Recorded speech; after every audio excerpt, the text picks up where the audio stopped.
तो दोस्त ना अगर थाने भी है नहीं एड़ा पोपा ओपा मा तो वे भरोसो कि आपरे पग में काच भागोड़ो है या कांटो भागोड़ो है या कहीं भी भागोड़ो है मैं काट दूं। तो दोस्त ना एड़ी गलतफहमी में मत रही जो। मैं खुद एक चांद्रकरा सोनार कने गियो। मारा पग में लोरो खिल्लो भागोड़ो हो वाटे। तो मैं गियो कड़ोने गियो जने वो मने एक स्टील री पाइपों पैर मु खिल्लो काट भी दियो। पर फिर भी मारो पग तैयार हुयो कोनी। मैं गयो चेक करो ने एक्सरो करायो।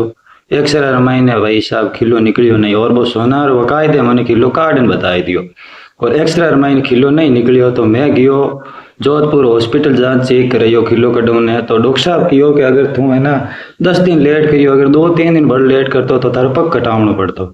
तो दोस्तों शरीर हाथ मजाक मत करो। कोई भी भगोबल डर विश्वास मत करो। और कोई दुख है तो सिर्फ डॉक्टर नहीं बताओ आप।